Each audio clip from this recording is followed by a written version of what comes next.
ते देशतारिणे। जय श्री कृष्ण चैतन्य प्रभु नित्यानंद, श्री अद्वैत गदाधर श्रीवासादि गौर भक्त वृंद। हरे कृष्णा कृष्णा कृष्णा हरे हरे, हरे राम राम राम हरे हरे। जय श्री प्रभुपाद की जय, गुरु महाराज की जय। ओम अज्ञानतिमिरान्धस्य ज्ञानाञ्जनशलाकया चक्षुर्मिलितं येन तस्मै श्री गुरुवे नमः। श्री चैतन्य मनोभीष्टं स्थापितं येन भूतले स्वयं रूप कदा मह्यं ददाति स्वपदान्तिकम्।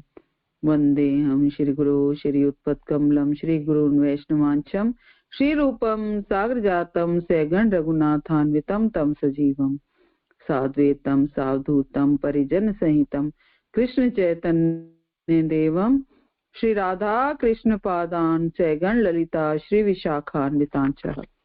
हे कृष्ण करुणा सिंधो दीनबंधो जगतपते गोपेश गोपिका कांत राधा कांत नमस्तुते। तप्त कांचन गौरांगी श्री राधे वृंदावनेश्वरी वृषभानुसुते देवी प्रणमामि हरिप्रिये। वाञ्छा कल्पतरुभ्यश्च कृपा सिन्धुभ्यैव च पतितानां पावनेभ्यो वैष्णवेभ्यो नमो नमः। जय श्री कृष्ण चैतन्य प्रभु नित्यानंद, श्री अद्वैत गदाधर श्रीवासादि गौर भक्त वृंद।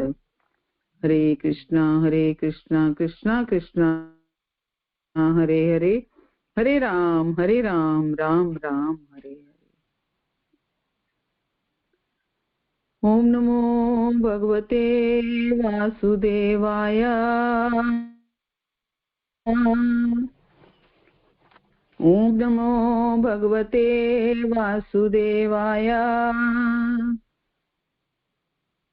ओम नमो भगवते वासुदेवाय। नारायणं नमस्कृत्य नरं चैव नरोत्तमा, देवीं सरस्वतीं व्यासा ततो जयमुदीरे।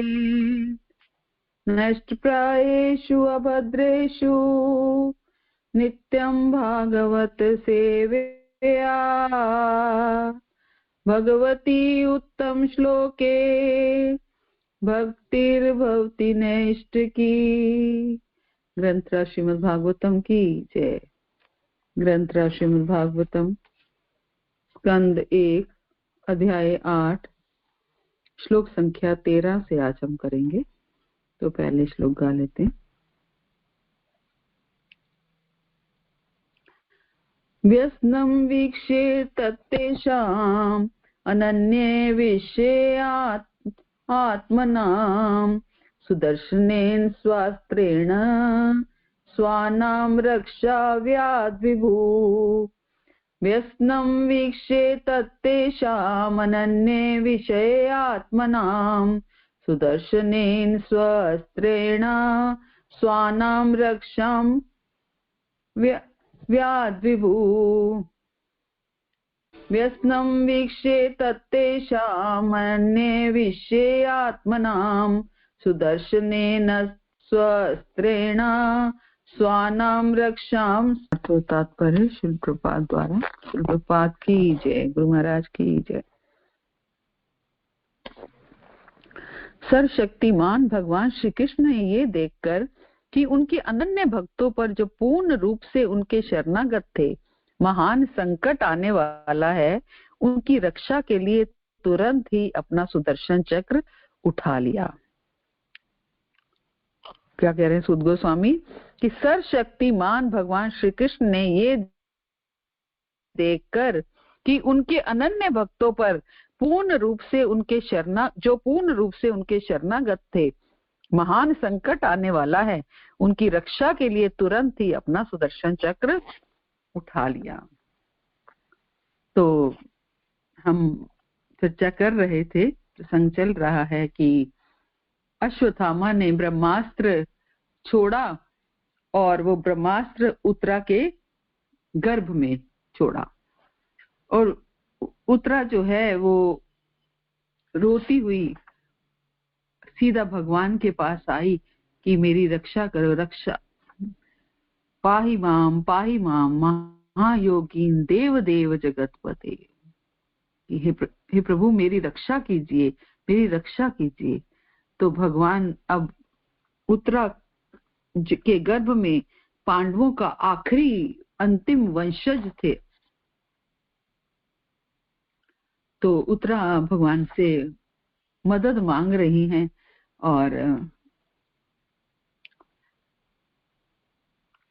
जैसे ही उत्तरा आई भगवान के पास, हालांकि पांचों पांडवों ने पांचों ने हथियार संभाल लिए उसकी रक्षा करने के लिए, लेकिन सुत गोस्वामी कहते हैं कि सर्वशक्तिमान भगवान कृष्ण ने ये देखकर कि उनके अनन्य भक्तों के ऊपर कष्ट आने वाला है, तो जो उनकी शरणागत हैं उनके ऊपर अगर कोई संकट आने वाला है, तो भगवान ने उनकी रक्षा के लिए तुरंत अपना सुदर्शन चक्र निकाल लिया, है ना।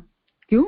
क्योंकि भगवान ने प्रॉमिस किया है भगवत गीता में। भगवान भगवत गीता में प्रॉमिस करते हैं, अनन्याश्चियन्तो माम ये जना पर्युपास्ते तेषाम नित्याभियुक्तानाम योगक्षेम महाम्यम। जो अनन्य भाव से मेरा भजन करते हैं, जो अनन्य भाव से मेरा भजन करते हैं, मैं उनके योगक्षेम वहन करता हूँ।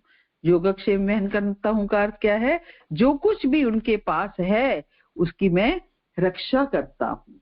जो कुछ भी उसके पास है उसकी मैं रक्षा करता हूँ।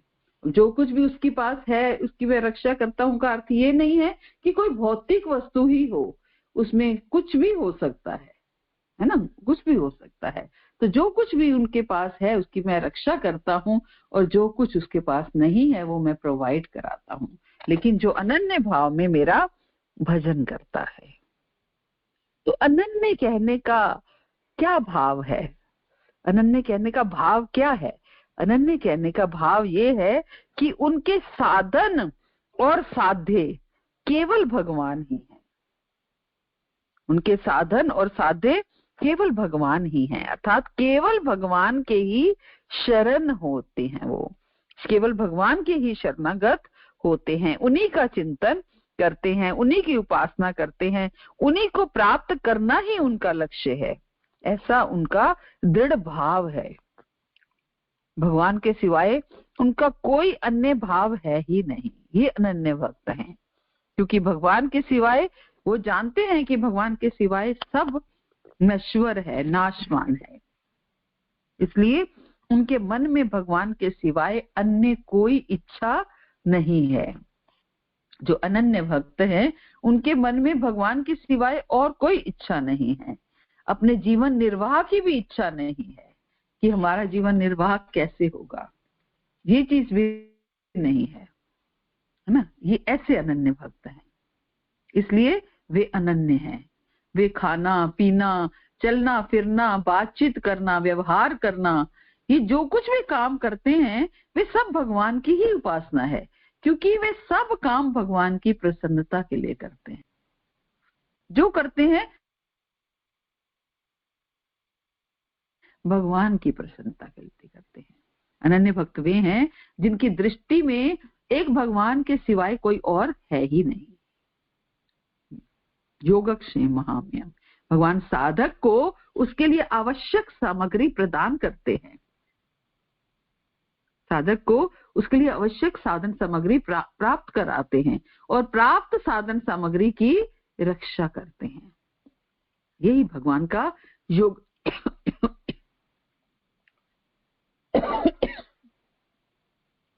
यही भगवान का योगक्षेम वहन करना है। हालांकि भगवान सभी साधकों का योगक्षेम वहन करते हैं, फिर भी अनन्य भक्तों का योगक्षेम वो विशेष रूप से वहन करते हैं। जैसे कोई छोटे बच्चे का जो है माता पिता स्वयं पालन करते हैं, नौकरों से नहीं करवाते हैं। उनका प्यारा बच्चा है तो उनका पालन पोषण भगवान माता पिता स्वयं करते हैं। जैसे भक्त को भगवान की सेवा में आनंद आता है, ऐसे ही भगवान को भी भक्त की सेवा में आनंद आता है। ये यथामाम प्रपद्यन्ते तास्तथे भजाम्यहम्, है ना। तो यही यहाँ पर सूत गोस्वामी कह रहे हैं कि जैसे ही देखा भगवान ने, उत्तरा भागती हुई आई कृष्ण के पास, तो भगवान ने तुरंत अपना, उन्होंने देखी गंभीरता, देखी कि कैसे मेरे भक्त के ऊपर संकट आ रहा है, तो भगवान अपना सुदर्शन चक्र उठा लिया, है ना। प्रभुपाद कहते हैं कि अश्वत्थामा द्वारा छोड़ा गया ब्रह्मास्त्र परमाणु अस्त्र के समान तो था, लेकिन उसमें तेज और ऊष्मा अधिक थी। जो ब्रह्मास्त्र था उसमें परमाणु अस्त्र से भी ज्यादा तेज था, ज्यादा ऊष्मा थी।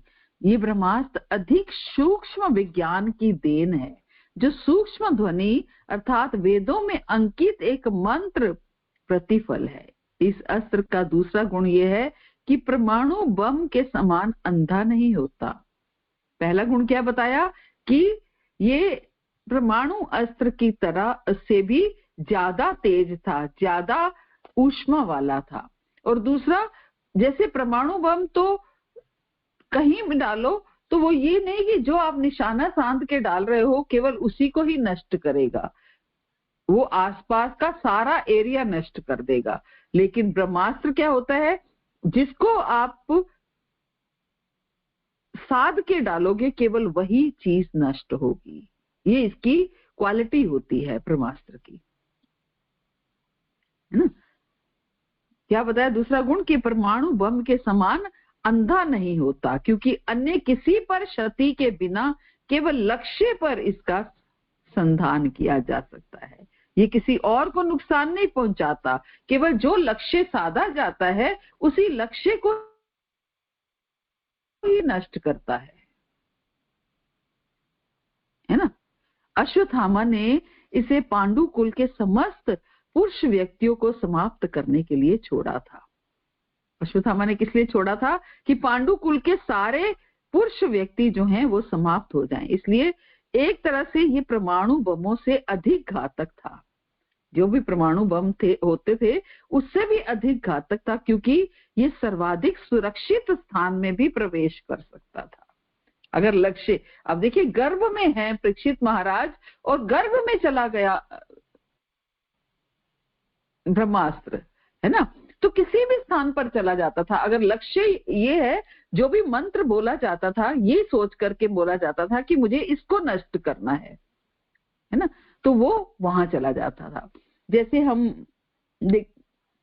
सोच सकते हैं कि जब कई बार हम लोग श्राद्ध वगैरह करते हैं या जो भी ऐसा कोई अनुष्ठान करते हैं, तो पंडित लोग जो हैं क्या कराते हैं कि आप वो पानी से उसको, जिसको हम पंजाबी में मनसना बोल देते हैं, पता नहीं बाकी लोग क्या बोलते हैं, कि उनको पानी से वो करके उसके अपने जिनके पेरेंट्स के, मदर के, फादर के वो करना है, उनका नाम लेके उनको उनके नाम का मनस दो।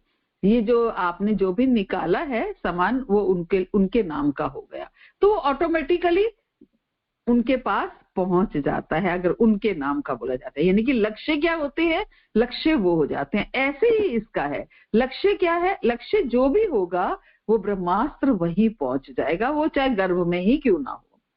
तो प्रभुपाद यही बता रहे हैं कि अश्वत्थामा ने इस जो है इस ब्रह्मास्त्र को छोड़ा पांडु कुल के सारे पुरुषों को नष्ट करने के लिए, है ना। उसका लक्ष्य जो है कहीं भी वो पहुंच जाता था, कहीं अंदर तक भी पहुंच जाता था।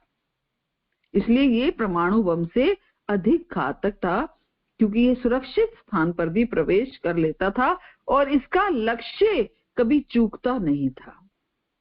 तो ये सब जानते हुए भगवान कृष्ण ने तुरंत ही अपने भक्तों की रक्षा करने के लिए अपना जो निजी अस्त्र, भगवान का निजी अस्त्र क्या है, सुदर्शन चक्र, वो उठा लिया, क्योंकि ये भक्त कृष्ण के अतिरिक्त अन्य किसी को नहीं जानते।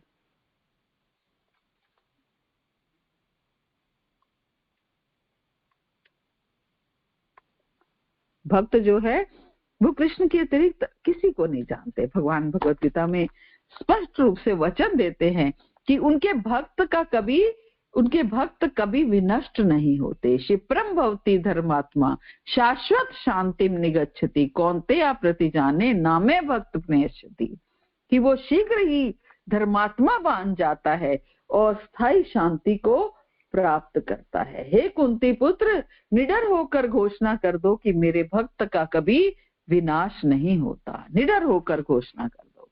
खुद घोषणा नहीं कर रहे हैं, अर्जुन के माध्यम से घोषणा करा रहे हैं।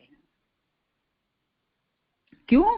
क्योंकि मैं तो फिर भी कभी अपनी बात से पलट सकता हूं, लेकिन अगर मेरे भक्त ने कोई मेरे बिहाफ पे प्रॉमिस किया है तो मैं वो कभी नहीं तोड़ सकता। इसलिए कुंती पुत्र अर्जुन को कह रहे हैं, निडर होकर घोषणा कर दो कि मेरे भक्त का कभी विनाश नहीं होता।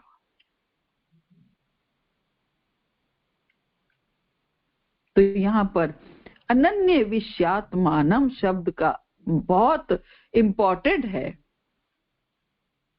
पांडवगण स्वयं महान योद्धा होते हुए भी भगवान के संरक्षण पर 100% आश्रित थे। हालांकि सारे के सारे महान योद्धा है, अर्जुन तो अब हम सब जानते हैं कितने महान योद्धा हैं, लेकिन फिर भी भगवान की सुरक्षा पर आश्रित हैं। लेकिन भगवान है कि बड़े से बड़े योद्धाओं की उपेक्षा करके क्षण भर में उनका विनाश कर देते हैं। जब उन्होंने देखा कि अश्वत्थामा के ब्रह्मास्त्र को काटने के लिए पांडवों के पास बिल्कुल समय नहीं रह गया, जब देखा कि अब पांडव नहीं कर पाएंगे, अब पांडवों के पास समय नहीं है, क्योंकि ब्रह्मास्त्र की अपनी स्पीड है ना, तो अब पांडवों के पास बिल्कुल समय नहीं रह गया, तो उन्होंने अपने ही प्रण को तोड़ते हुए तुरंत अपना अस्त्र उठा लिया। प्रण क्या था कि मैं कोई अस्त्र नहीं उठाऊंगा, लेकिन अब अपने प्रण को तोड़ा और अस्त्र उठा लिया। भगवान अपने भक्तों के पीछे अपने वचन, अपने प्रण भी तोड़ देते हैं। हालांकि कुरुक्षेत्र का युद्ध समाप्त हो चुका था लगभग, तो भी अपने प्रण के अनुसार उन्हें अस्त्र नहीं उठाना चाहिए था। लेकिन इस समय तो वचन की अपेक्षा, प्रण की अपेक्षा ये आपातकालीन स्थिति थी, है ना, क्योंकि अगर चूक जाते तो ब्रह्मास्त्र पहुंच जाता गर्भ में, है ना। तो वे भक्त वत्सल के रूप में, इसलिए भगवान भक्त वत्सल के रूप में अधिक सुविदित हैं। क्यों भक्त वत्सल के रूप में? क्योंकि अपने भक्तों की रक्षा करने के लिए वो कुछ भी कर लेते हैं, प्रण भी तोड़ देते हैं, अपना प्रण भी तोड़ देते हैं। भगवान कहते हैं ना कि भगवान अपने नियम बदल देते हैं प्रेम के लिए। प्रबल प्रेम के पाले पड़ के प्रभु को नियम बदलते देखा, अपना मान भले टल जाए भक्त का मान न टलते देखा, जिनकी केवल कृपा दृष्टि से सकल विश्व को पलते देखा, उनको गोकुल के माखन पर 100 बार मचलते देखा, जिनका ध्यान बिरंची शंभू सनकादिक न संभलते देखा, उनको बाल सखा मंडल में लेकर गेंद उछलते देखा, जिनके चरण कमल कमला के करतल से न निकलते देखा। स्वयं लक्ष्मी जी जिनके चरण दबाती हैं, लक्ष्मी जी जिनके चरण दबा रही हैं, उनको गोकुल की गलियों में कंटक पथ पर चलते देखा। जिनकी वक्र भ्रिकुटी के भय से सागर सप्त उबलते देखा। स्वयं भाई भी जिसके भय से कांपता है, उसको माँ यशोदा के भय से अश्रु बिंदु दृग ढलते देखा। प्रबल प्रेम के पाले पड़कर प्रभु को नियम बदलते देखा। अपना मान भले टल जाए, भक्त का मान न टलते देखा। तो भगवान अपने भक्त के लिए क्या कुछ नहीं कर गुजरते हैं, है ना। भक्त का मान नहीं टलना चाहिए, भले ही उनको उसके लिए कुछ भी करना पड़ जाए।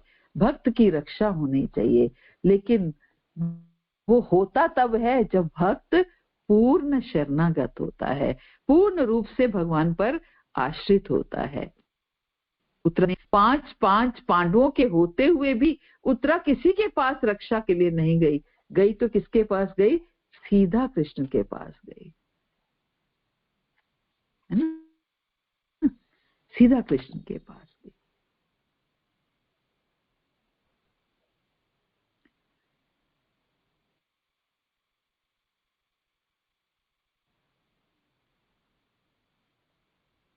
इसलिए भगवान को भक्त वत्सल कहा गया है। प्रपद कहते हैं कि वे ऐसे सांसारिक आदर्शवादी नहीं बनना चाहते जो कभी प्रण नहीं तोड़ते। प्रपद क्या कह रहे हैं कि वो अपना जो स्टेटस है वो आदर्शवादी का स्टेटस नहीं बनाना चाहते कि भगवान तो बड़े आदर्शवादी हैं, कभी प्रण नहीं तोड़ते। नहीं, उनको ये स्टेटस नहीं चाहिए। भक्त वत्सल का स्टेटस उन्हें अच्छा लगता है। इसलिए भक्त वत्सल का स्टेटस बनाने के लिए वो अपने भक्तों से प्रेम करने की खातिर, प्रेम के बल पे वो कुछ भी कर लेते हैं, है ना। इसलिए उन्होंने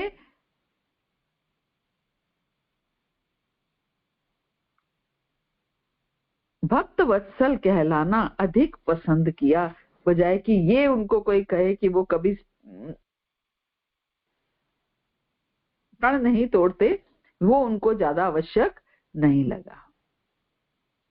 आगे गोस्वामी कहते हैं, परम योगेश्वर श्री कृष्ण प्रत्येक व्यक्ति के हृदय में परमात्मा के रूप में निवास करते हैं।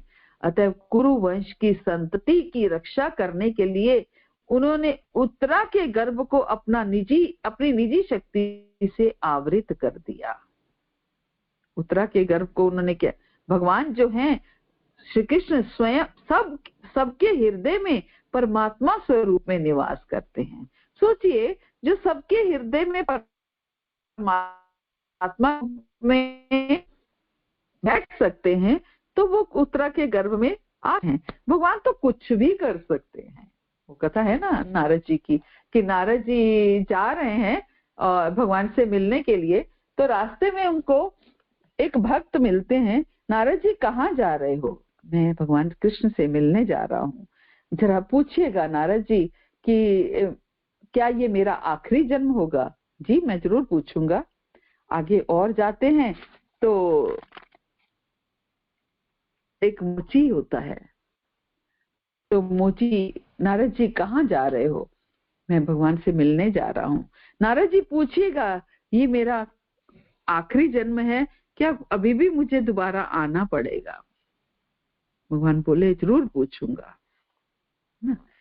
तो जब वापस लौटे तो फिर पहले भक्त मिले कि नारद जी पूछा था कि, पहले बोले नारद जी भगवान मिला है भगवान से, क्या भगवान क्या कर रहे थे? बोले ना, भगवान सुई की नोक में से हाथी निकाल रहे थे। नारद जी क्यों मजाक करते हो, कभी सुई की नोक में से भी हाथी निकलता है। अच्छा फिर बताइए, भगवान से आपने पूछा था कि क्या ये मेरा आखिरी जन्म होगा। नारद जी बोले हाँ पूछा था। भगवान कह रहे थे नहीं, अभी तो कई जन्म और लेने पड़ेंगे। आगे जाते हैं तो वो मोची मिलता है। तो मोची पूछता है कि नारद जी भगवान ठीक थे, मिला है भगवान से, भगवान क्या कर रहे थे। भगवान सुई की नोक में से हाथी निकाल रहे थे। तो मोची कहने लगा ओ भगवान तो सुई की नोक में से हाथी निकाल रहे थे, वो तो भगवान हैं, वो तो कुछ भी कर सकते हैं, वो तो कुछ भी कर सकते हैं, उनके लिए क्या असंभव है, वो तो भगवान है। अच्छा नारद जी पूछा था आपने कि क्या ये मेरा अंतिम जीवन है या मुझे फिर से आना पड़ेगा। तो नारद जी बोले हाँ पूछा था। तो भगवान कह रहे थे ये आपका अंतिम जीवन है। तो साथ में जो चल रहे हैं शिष्य लोग, वो पूछते हैं कि नारद जी आपने ऐसा क्यों बताया। उनको बोला अंतिम जीवन है जो कि मोची है, और जो दूसरा भक्त है जो हर समय भजन कर रहा है उनको बोला अभी कई जन्म लगेंगे, ऐसा भगवान ने क्यों कहा। बोले पूर्ण श्रद्धा और विश्वास, क्योंकि उनको भगवान के ऊपर पूर्ण विश्वास है कि भगवान कुछ भी कर सकते हैं, सुई की नोक में से हाथी भी निकाल सकते हैं। तो उनको पूर्ण भगवान के वचनों पर विश्वास है, इसलिए उनका ये अंतिम जीवन होगा। तो उन्होंने क्या बोला कि उन्होंने ऐसा नहीं बोला, उन्होंने ये बोला कि क्यों मजाक करते हो नारद जी, सुई की नोक में से भी भला कभी हाथी निकलता है। तो अभी उनको भगवान पर पूर्ण विश्वास नहीं है, भगवान पर पूर्ण विश्वास नहीं है, भगवान पर पूर्ण विश्वास नहीं है। तो अभी समय लगेगा जब तक पूर्ण रूप से शरणागति नहीं हो जाती, है ना। प्रपद कहते हैं महाराज पांडु भी कुरु के ही वंशज थे, इस प्रकार धृतराष्ट्र तथा पांडु दोनों के ही पुत्र महाराज कुरु के वंशज थे।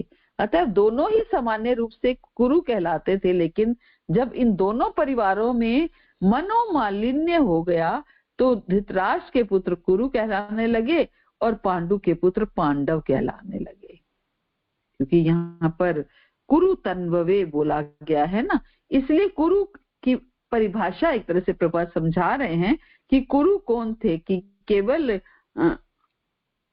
धृतराष्ट्र के पुत्र ही कुरु नहीं थे। वैसे कुरु का अर्थ यह है कि महाराज पांडु का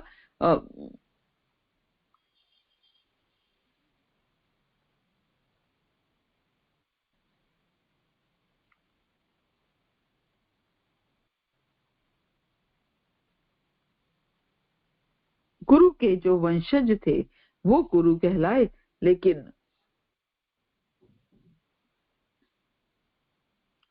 कुरु कहा केवल धृतराष्ट्र के पुत्रों को कहा जाता था, पांडु के पुत्रों को पांडव ही कहा जाता था, है ना। तो लेकिन जब दोनों में मन मुटाव सा हुआ उसके बाद वैसे दोनों ही कुरु थे, क्योंकि दोनों ही कुरु की संतानें थे, लेकिन मन मुटाव के बाद फिर धृतराष्ट्र के पुत्रों को कुरु कहा जाने लगा और उनको पांडव कहा जाने लगा। क्योंकि कुरुक्षेत्र के युद्ध में धृतराष्ट्र के सारे पुत्र और पौत्र मारे गए थे, इसलिए इस वंश का अंतिम पुत्र कुरुपुत्र के नाम से विहित किया गया। हालांकि सारे पुत्र मारे गए थे, लेकिन अंतिम पुत्र कौन था, कुरुपुत्र।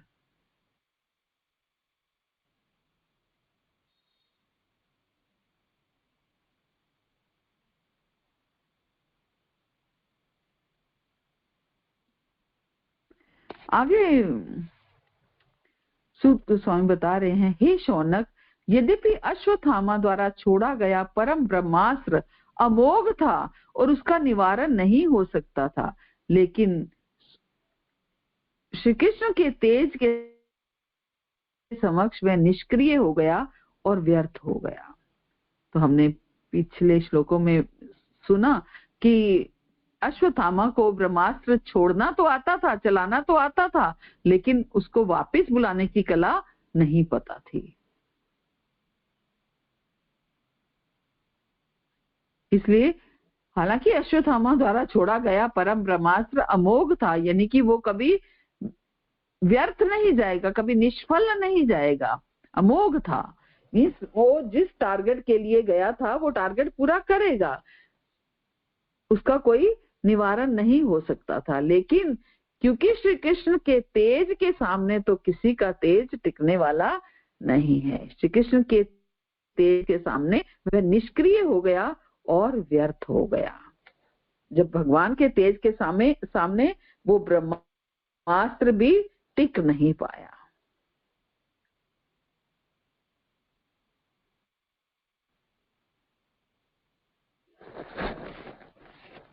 प्रभुपाद कहते हैं कि जिस प्रकार सूर्य की किरणें सूर्य के गोले से ही निकली किरणें हैं, अतएव ये ब्रह्मास्त्र भी हालांकि भौतिक रूप से अमोघ था, किंतु भगवान के परम तेज से पार नहीं पा सका। हालांकि भौतिक रूप से वो अमोघ था, अमोघ के मतलब जिसका कोई निशाना चूकता नहीं है ना। भौतिक रूप से वो अमोघ था, लेकिन भगवान के परम तेज से पार नहीं पा सका।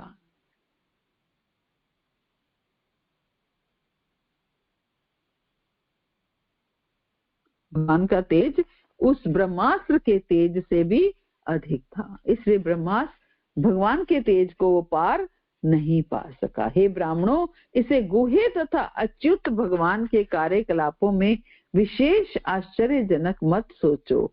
वे अपनी दिव्य शक्ति से समस्त भौतिक वस्तुओं का सृजन, पालन तथा संहार करते हैं, यद्यपि वे स्वयं अजन्मा हैं।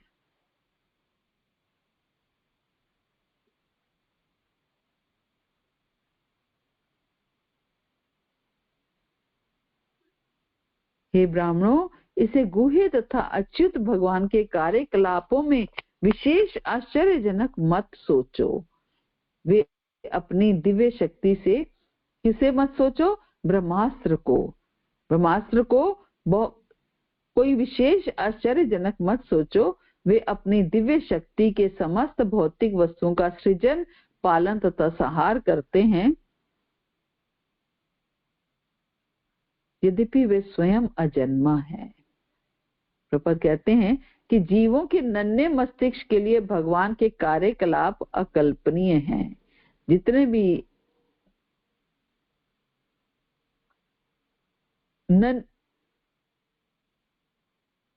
नए एक तरह से जितने भी क्या बोल रहे हैं, जीवों के नन्हे मस्तिष्क के लिए भगवान के कार्यकलाप अकल्पनीय है। जीवों के पास जितनी बुद्धि है, जितना मस्तिष्क है, उसके हिसाब से भगवान के जो लीलाएं हैं उनको हम सोच भी नहीं पाते हैं, क्योंकि हमारी इतनी बुद्धि काम ही नहीं करती है।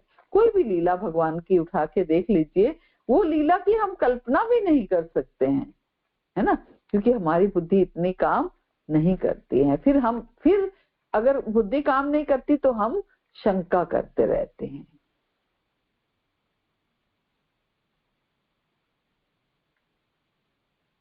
हम शंका करते रहते हैं। तो इसलिए हमारे नन्हे मस्तिष्क के लिए भगवान के कार्यकलापों को समझना ये बड़ा अकल्पनीय है। आप एक छोटी सी दामोदर लीला को भी अगर उठा करके देख लें तो सोचिए, उसमें भगवान ने कितना एक ही बार से कितने लोगों को संतुष्ट किया।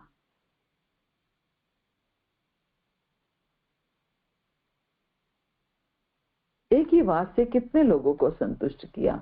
भगवान ने एक तरह से बंदरों को माखन खिलाना था, तो उसके लिए एक ये तरीका निकाला, किसी तरीके से बंदर माखन खाएं, है ना। और भगवान ने यशोदा मैया को वात्सल्य रस का आस्वादन देना था, और साथ में दूध के भी भावों को जानना था, और कई बातें इस दामोदर लीला, और मुख्य जो नल कुबेर और मणिग्रीव, उनका उद्धार करना था। तो ये जो कुछ भी करना था, भगवान ने उनके पीछे सारी लीलाओं का वर्णन किया।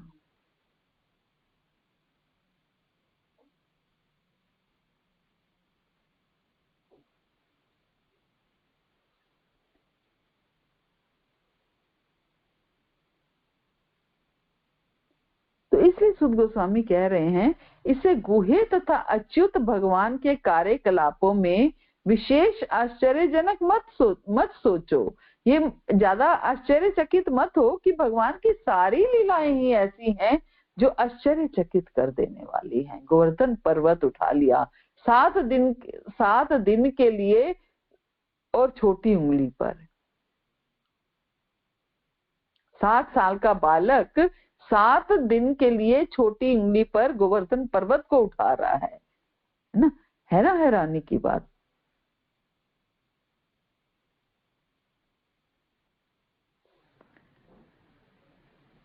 तो सूत गोस्वामी यही कह रहे हैं, इसे गुह्य तथा अच्युत भगवान के कार्यकलापों के विषय विशेष आश्चर्यचकित मत सोचो। प्रपद कहते हैं कि परमेश्वर के लिए कुछ भी असंभव नहीं है, लेकिन उनके सारे कार्य हमारे लिए आश्चर्यजनक लगते हैं और इस प्रकार वे सदा हमारी विचार शक्ति की सीमा से परे बने रहते हैं। हमारी सोचने की शक्ति भी उतनी नहीं है जो भगवान करते हैं। हम उस लेवल तक सोच भी नहीं पाते हैं। कोई सोच सकता है कि गर्भ में कोई चला जाएगा, भगवान गर्भ में भी चले जाते हैं। जिस भक्त का उन्होंने रक्षा करने का, कृपा करने का प्रण बनाया है, उसके लिए भगवान कहीं भी चले जाते हैं, कहीं भी चले जाते हैं। भगवान सर्वशक्तिमान और पूर्ण परमेश्वर हैं। भगवान 100% पूर्ण हैं, जबकि दूसरे नारायण, ब्रह्मा, शिव, देवतागण, अन्य सभी जीवों में ऐसी पूर्णता का कुछ प्रतिशत ही पाया जाता है। तो हम सब जानते हैं कि श्री कृष्ण में ही संपूर्ण गुण है, संपूर्ण गुण है।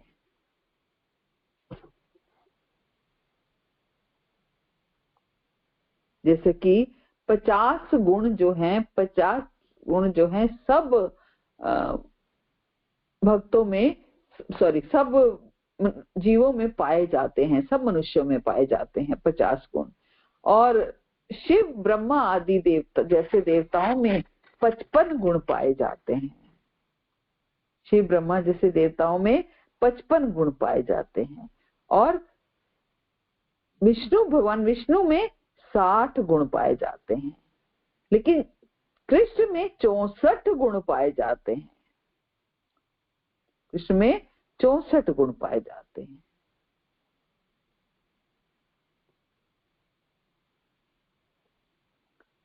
कौन से 4 गुण एक्स्ट्रा हैं? रूप माधुरी, वेणु माधुरी, लीला माधुरी और प्रेम माधुरी। रूप माधुरी, भगवान सबसे सुंदर हैं, सबसे सुंदर हैं, उनसे सुंदर कोई नहीं है। लीला माधुरी, भगवान की लीलाएं दिव्य हैं।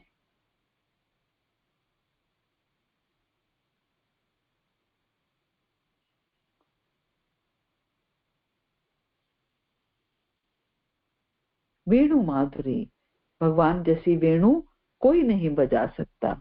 और प्रेम माधुरी, भगवान ने, केवल कृष्ण ने ही प्रेम की इच्छा की कि मेरे भक्त लोग मुझे प्रेम करें। तो इस प्रकार ब्रह्मास्त्र के विकिरण से बचकर भगवान की भक्त सती कुंती ने अपने 5 पुत्रों और द्रौपदी सहित घर के लिए प्रस्थान करने की उद्यत श्री कृष्ण को इस तरह संबोधित किया।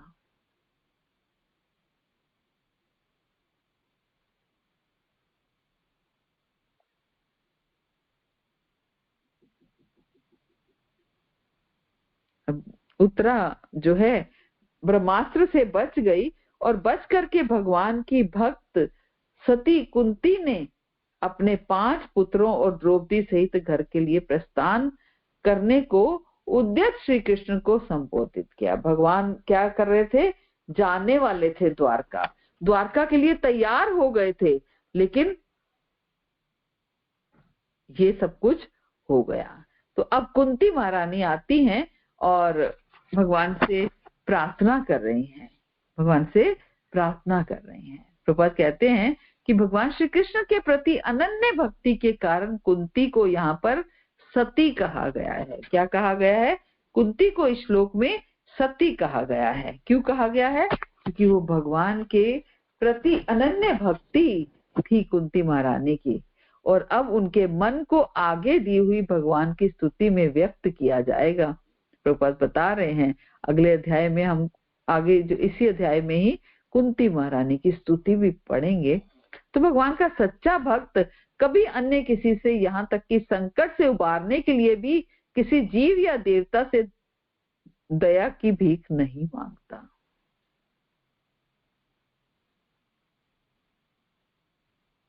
प्रभुपाद क्या कह रहे हैं कि भगवान का सच्चा भक्त कभी किसी से भी, किसी अन्य किसी से भी, यहाँ तक कि संकट से उबारने के लिए भी किसी जीव या देवता से दया की भीख नहीं मांगता, क्योंकि वो पूर्ण रूप से भगवान पर आश्रित होता है। संकट की दशा में भी भगवान के अलावा वो किसी से मदद नहीं मांगता है।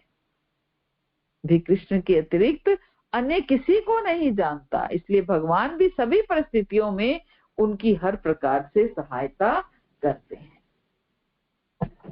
जो अनन्य भक्त है वो कृष्ण के अलावा किसी को नहीं जानता, भले ही उसके ऊपर कैसा भी कोई संकट आ जाए, लेकिन वो केवल कृष्ण पर आश्रित है, केवल कृष्ण पर आश्रित है।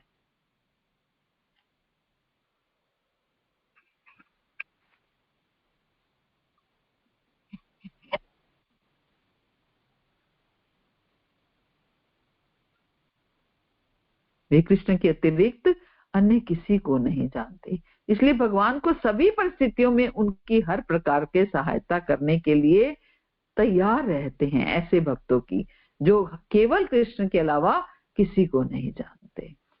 ये भगवान का स्वभाव है, दिव्य स्वभाव है। वे भक्त की निर्भरता को पुरस्कृत करते हैं। इसलिए मनुष्य को चाहिए कि अपने अपूर्ण जीवों या देवताओं से सहायता की याचना ना करे, अपितु भगवान कृष्ण से याचना करे। क्या इंस्ट्रक्शन दे रहे हैं प्रभुपाद कि अगर कोई मदद चाहिए जीवन में, अगर कोई परेशानी आ गई है, तो उसकी याचना जो है वो स्वयं करें।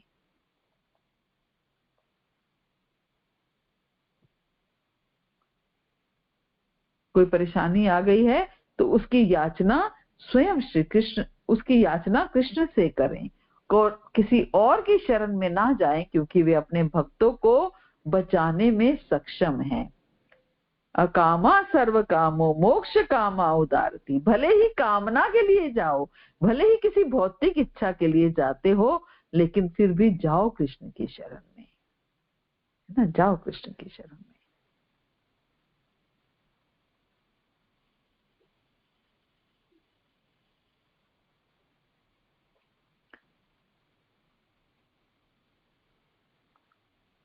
तो प्रभुपाद यही कह रहे हैं कि भगवान कृष्ण से याचना करे, क्योंकि वे भक्तों को बचाने में सक्षम हैं। ऐसा सच्चा भक्त की भगवान से सहायता कभी नहीं मांगता, किंतु भगवान अपनी खुद की इच्छा से ऐसा करने के लिए सदैव उत्सुक रहते हैं। ऐसा सच्चा भक्त क्या है? वो भगवान से मदद नहीं मांगता, लेकिन भगवान उसकी मदद करने के लिए तैयार बैठे हैं। क्यों? क्योंकि वो अनन्य भक्त है, वो अनन्य भक्त है।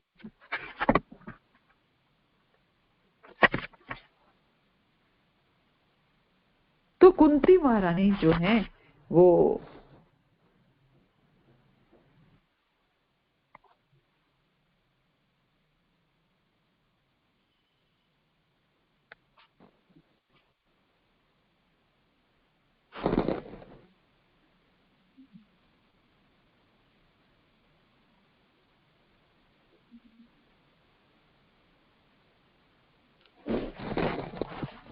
कुंती महारानी कह रही हैं, श्रीमती कुंती ने कहा, हे कृष्ण मैं आपको नमस्कार करती हूँ, क्योंकि भगवान क्या कर रहे हैं?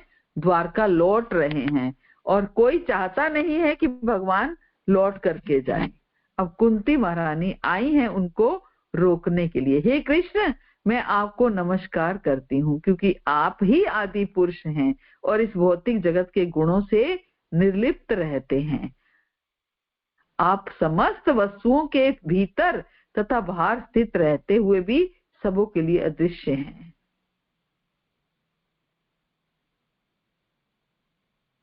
हे कृष्ण, मैं आपको नमस्कार करती हूँ। हुआ है कृष्ण की, लेकिन फिर भी कैसे शुरुआत कर रही हैं, मैं आपको नमस्कार करती हूँ। और फिर भगवान का ग्लोरिफिकेशन कर रही हैं। आप ही आदि पुरुष हैं और इस भौतिक जगत के गुणों से निर्लिप्त हैं, यानी कि ये तीनों गुण आपको नहीं घेरते हैं। आप समस्त वस्तुओं के भीतर और बाहर स्थित रहते हुए भी सबों के लिए अदृश्य हैं।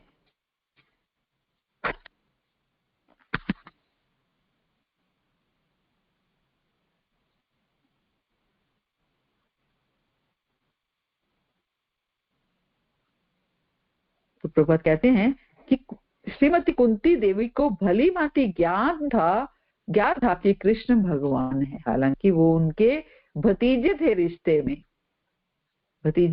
उनके भतीजे थे, लेकिन फिर भी उन्हें ये पता था कि कृष्ण भगवान है। ऐसी प्रबुद्ध महिला अपने भतीजे को नमस्कार करने की गलती नहीं कर सकती थी, इसलिए उन्होंने उन्हें आदि पुरुष के रूप से संबोधित किया। आदि पुरुष कहकर बुला रही हैं कुंती महारानी। आदि पुरुष कौन? जो भौतिक जगत से परे है।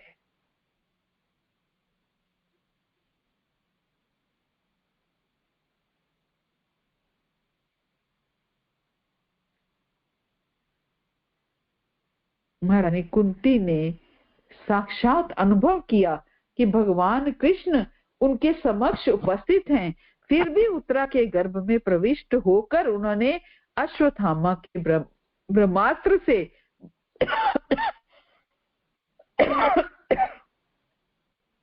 भ्रूण की रक्षा की।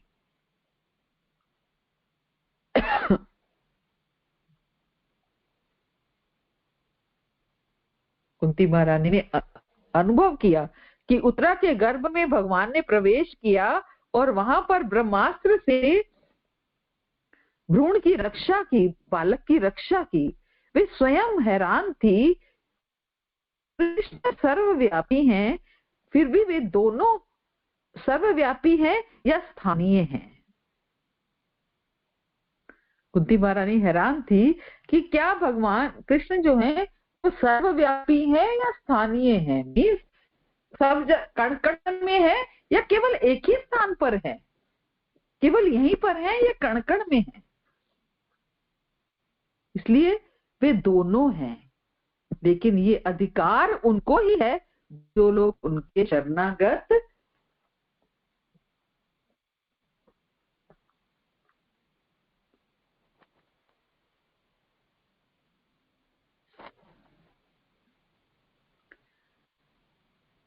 भगवान दोनों हैं, सर्वव्यापी भी हैं और स्थानीय भी हैं, कण कण में भी है और जहां उनकी आवश्यकता होती है वहां भी होते हैं।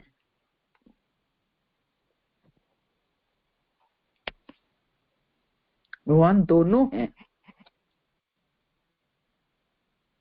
लेकिन ये अधिकार उनको ही है कि जो लोग उनके शरणागत नहीं है उनके समक्ष प्रकट ना हो।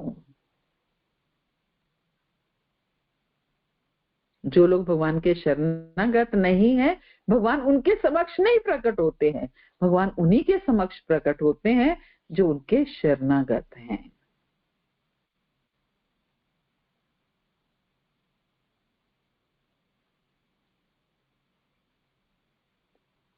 तो आज भगवान ने अपना रूप दिखाया उत्तरा के गर्भ में प्रवेश करके, तो भगवान अपने शुद्ध भक्तों के सामने प्रकट हुए।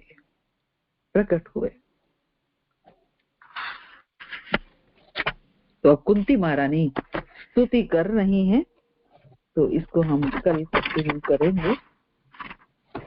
हरे कृष्णा। शिल प्रभुपाद की जय, गुरु महाराज की जय, आप सब भक्तों की जय।